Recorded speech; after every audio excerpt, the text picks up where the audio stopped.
Hi, this is an introduction to MapReduce using Hadoop. Thanks for tuning in.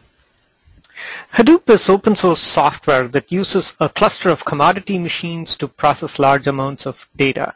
You don't need high-priced Sun servers or IBM Power servers to do the kind of processing that Hadoop does.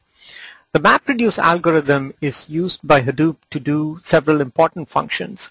The first, of course, is to divide the work among these large numbers of commodity machines. And once the work is divided, it's actually accomplished in two phases. The map phase is done by software that you, the MapReduce programmer, supply called mappers. And the reduce phase is also the collection phase where all the outputs from the map phase are collected and the final output is written out.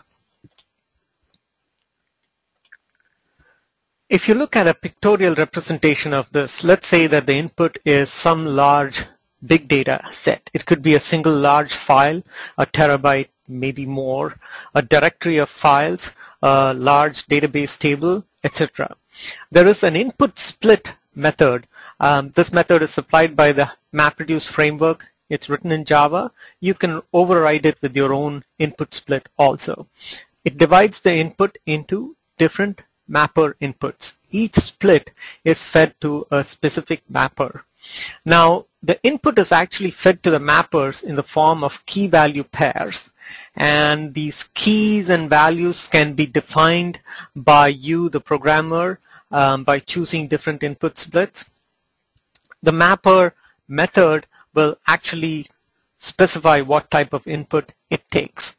The mappers output pairs of key-value pairs, and this key could actually be different. It's called the intermediate key, and it could be different from the input key that it got as input. Each reducer is responsible for one range of keys. All values for keys in this range from all the mappers are fed to this reducer. A simplistic example might be if there are 26 reducers, each of which is responsible for one letter of the alphabet, then suppose you're writing a program that counts words, you could end up with a set of reducers that do, for example, the first reducer may process all words that start with A, and the second reducer may process all words that start with B, and so on. So to recap, the MapReduce framework divides work, it distributes data and code, so all of these mappers and reducers can get access to the data. It sets up parallel execution so that all of these mappers run in parallel. It's fault tolerant in that if there's a hard disk failure or a server failure or a network switch failure, it's able to move that work to another machine and collect the output of that work and feed it to the reducers. Most of the work is actually done by the framework. It exposes a simple clean abstraction which consists of a map function and a reduce function to the programmers. Here's another way to look at MapReduce programming. Programmers basically implement two functions. The map function, which takes a key and a value, and it outputs an interim key and an intermediate value. All the interim values from all the mappers for specific sets of interim keys are collected together and fed to the reducers. This is going back to the example of if you have all the words that start with A going to a specific reducer, then that one would get all the interim values. It puts out the final key and the final value. Here's a slide that depicts how the work is divided between you, the programmer, and the MapReduce framework. You are responsible for providing the mapper function, the reducer function, which is relatively small pieces of code, and you also provide something called the MapReduce driver, which is similar to the main program or the main method of a Java program. This is what drives the whole process.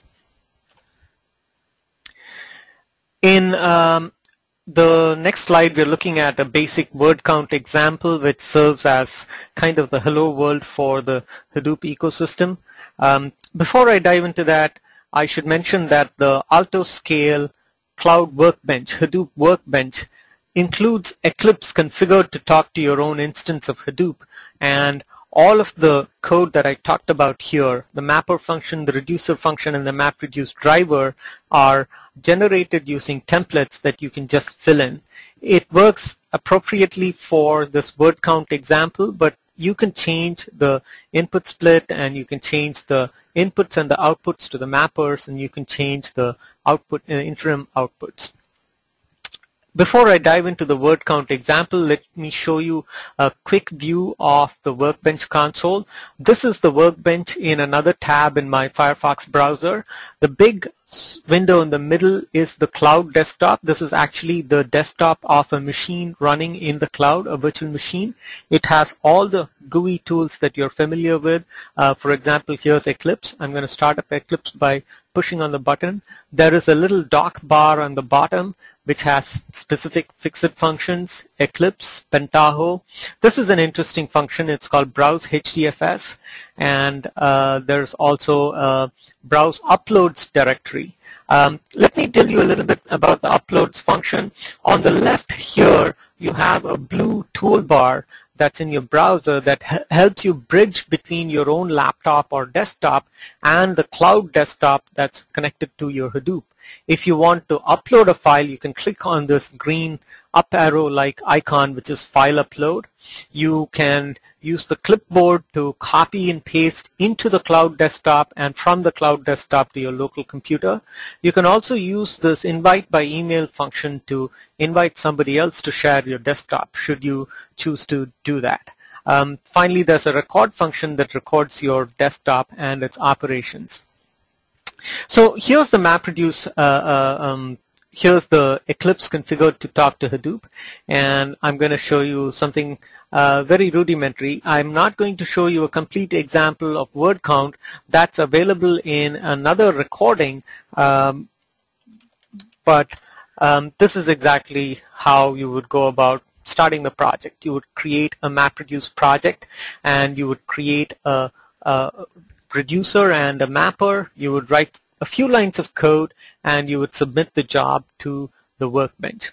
Now, going back to the presentation, here's an example that I'd like to walk through, the word count. Let's say we have a 100 gigabyte file with the text from all the books in the Gutenberg project, and let's say we want it parallelized through to 100 machines. We would split the 100 gigabyte file into 100 1 gigabyte files.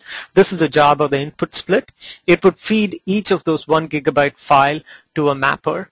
The input to the mapper consists of a long writable, which is a line number, and a value, which is a single line of text. The mapper counts words and outputs a word, and the value is an int writable count.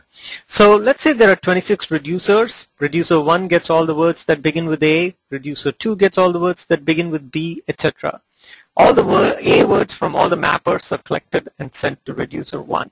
The reducer gets as its input a key which consists of the word and an iterable of values of type int writable that are all sums from all of the mappers. So this is a little bit abstract at this point. I will demonstrate the actual generation of template code and the stubs that you have to fill in to do word count in the AltoScale Hadoop Workbench in the next recording. Thanks for watching.